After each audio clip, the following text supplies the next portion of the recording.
Hi, this is Mr. King. We're going to learn the law of cosines in this lesson.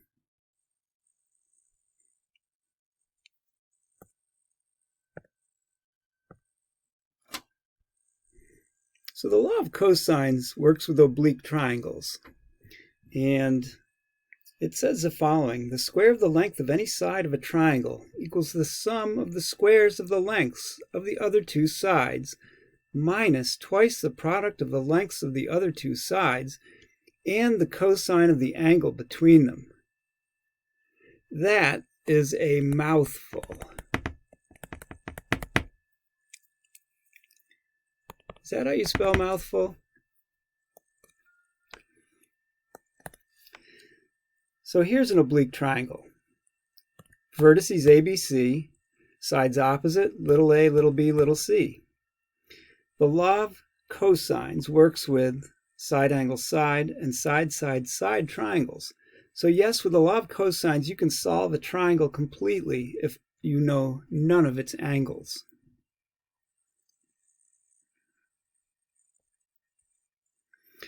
So without deriving it here, it is derived on another page in these notes, which you can look at the end.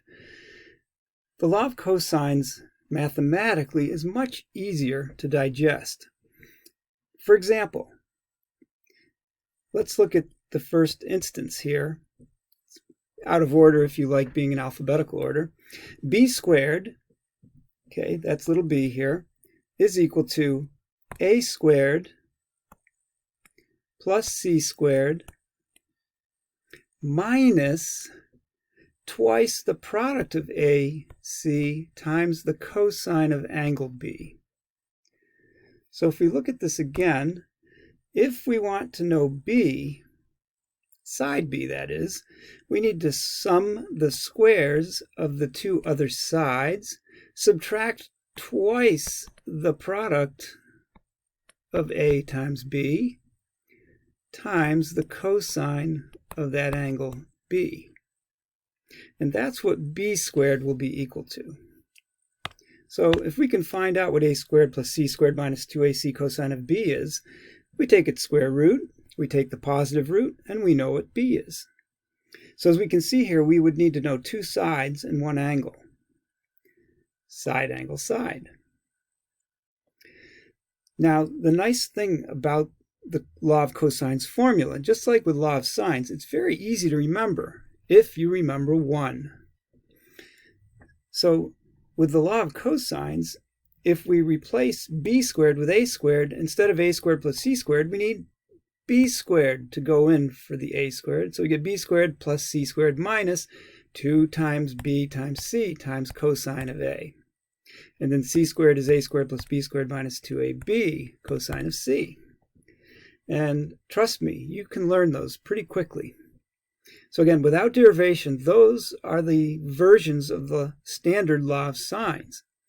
Now you may have realized that if you happen to be looking for angle B or angle C, you could solve for those angles. And then you could have a formula for angles using the law of cosines. And here's how that would work. If you wanted to use the law of cosines to solve a side-side-side triangle, you would be looking for the three angles. And so we could start with, say, b squared is a squared plus c squared minus 2ac cosine of b. And we can manipulate that. Let's see how that would look. So if we want to isolate b, we're going to need to isolate cosine of b first. And to do that, we could subtract a squared and c squared from the right side, and we would get that b squared minus a squared minus c squared is equal to negative 2ac cosine of b. And then we could divide by negative 2ac.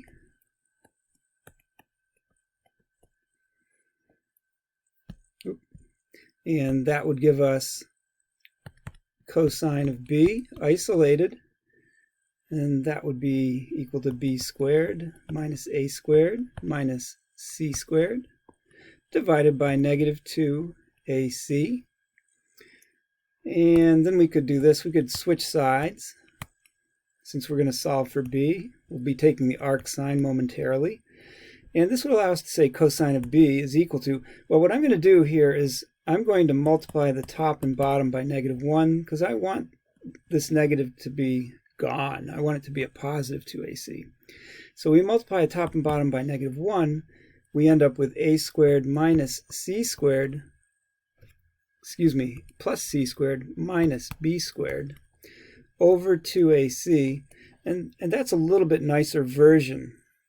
And then if we take the arc cosine, we can see that b is equal to the arc cosine, or the inverse cosine, of a squared plus c squared minus b squared over 2ac. And there's one of the three angle formulas for the law of cosines. Now you'll notice if we're looking for angle b, we're subtracting side b squared over here. And then the ac show up in the rest of the formula. So again, just as with the other formulas that go with the law of cosines, the other versions, I should say, that we started with, we could write the formula for angle A following this pattern. So we're going to need the arc cosine. And notice, if we're looking for B, it was 2AC. So now we're looking for A, so it's going to be 2BC. And this will be B squared plus C squared minus A squared. Notice, with angle B, we're subtracting B squared. With angle A, we're subtracting A squared. And then finally for C, it's the arc cosine. And now this time, C and A have to switch, so we'll get 2AB down in the bottom. We'll get A squared plus B squared, and we'll subtract C squared. And so these are the other two angle formulas. But again, I want to bring you guys back to this point that if you know one law of cosines formula, and you recognize or you remember the pattern, you can always write the other forms that you might need in a particular problem. Let's look at an example. We're going to solve a triangle ABC where we know one side length is 12.0, side B is 20.0, and angle C is 100 degrees. So this is a side angle side. Angle C is between lengths A and B. You don't have to draw a sketch, but I think I'll just draw a quick sketch here. And remember, these don't have to be to scale. I'll just say that this is 100 degrees, that's C, because that's clearly greater than 90 degrees. And so side A needs to be somewhere. I'll put it over here. I'll make that 12.0. And then side B is 20, and that would be over here. So clearly side angle side, and we want to solve this triangle. It means we want to find side C, and we want angles A and B, and then we'll have this solved. So since we have everything we need to solve for side C over here, let's use the formula for side C. Well, side C squared is equal to A squared plus B squared minus 2AB cosine of angle C. That's the formula. And we're going to plug in what we know.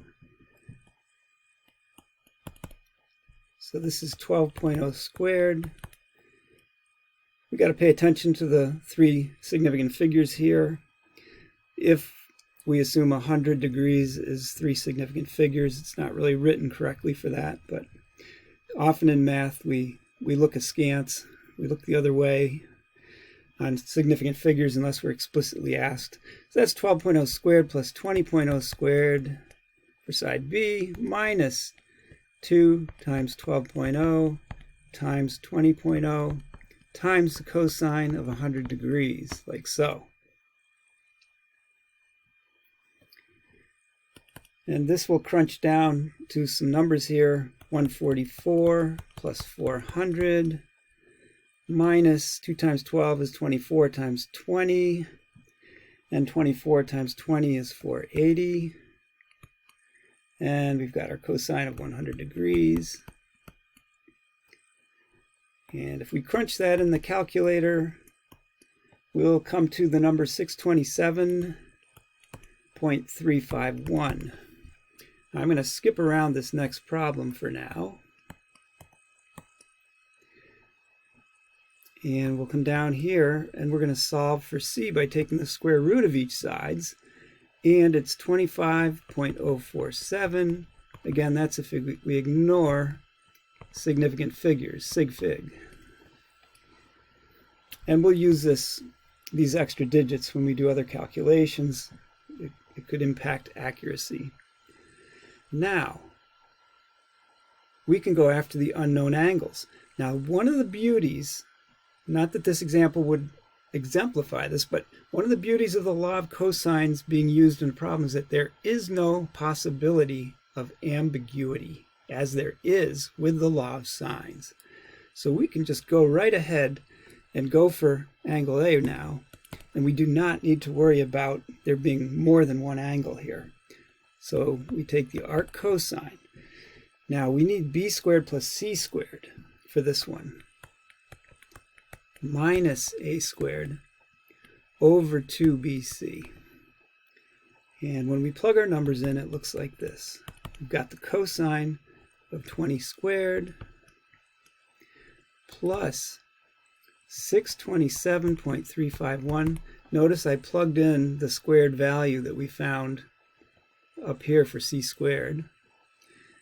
And then we're going to subtract c squared. That's the, a squared, which is 12.0 squared. And this is divided by 2 times 20.0. And at this point, we need the 25.047, the square root of c squared.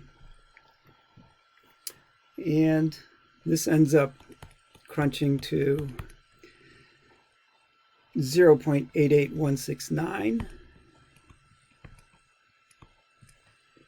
And finally, this gives us 28.15266 degrees, which is about 28 degrees. Again, I'm playing fast and loose with sig figs here. So there's an angle. Now how do we get angle B? Well, angle B is easy. We've got triangle, and we know that one angle is 100 degrees. That's angle C.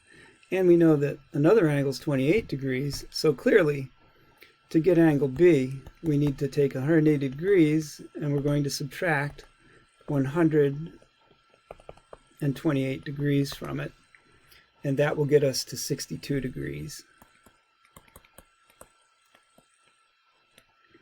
And so we've found A, we've found B, and we've found side length C right here. So this next problem is pretty straightforward, except they sort of threw a ringer in here because they use T, E, and N for angles for our vertices, but we're familiar with seeing A, B, and C in our formulas. So that can sort of throw us off a bit in this particular problem. Now, for cosine of A, well, why are we looking at an angle? Because we're given all these side lengths. So this is a side, side, side problem right here. But we could let A go in for T, T go in for A, E go in for B, and N go in for C.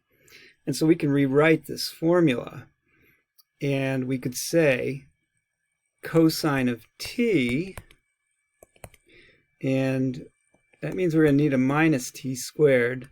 Oh, and that must mean we need E squared plus N squared, the other two sides squared and added together, and then divided by 2EN. And this would work. And this will allow us to get to angle T, which would be the arc cosine of E squared plus N squared minus T squared over 2EN. So it looks like this when we plug some numbers in. And if you can memorize these formulas for the angles, you can speed up your work. So this is going to be 8 squared, that's E squared, plus 10 squared. And you can tell here well, I should write 8.0 because it's 8.0. This is a 2 sig fig problem technically. And then minus 15 squared divided by 2 times 8.0 times 10. And we end up with the following.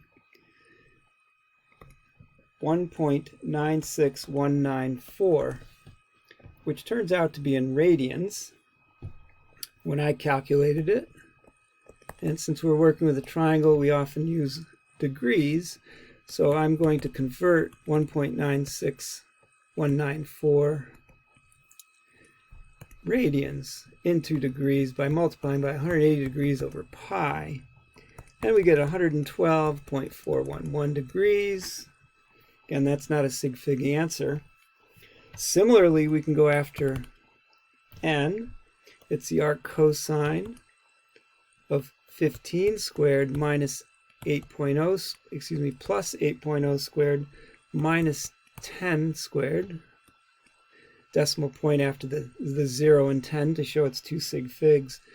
2 times 15 times 8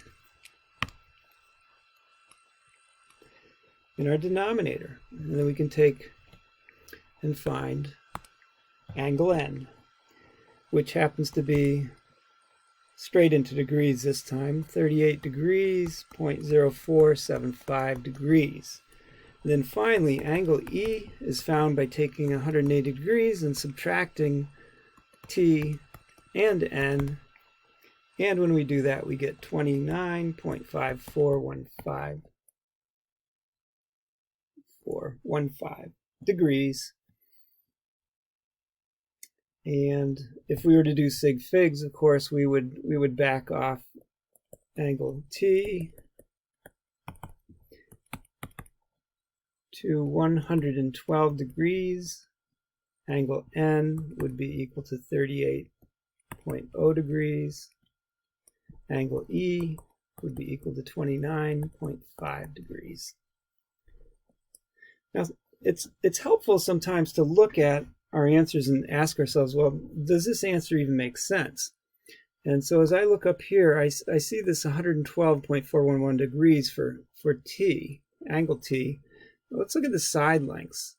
We would expect the biggest angle to go with the biggest side, and T is 15, and it is the longest length, and it is opposite the biggest angle. The other two angles are significantly smaller than 112 degrees, and so that makes sense.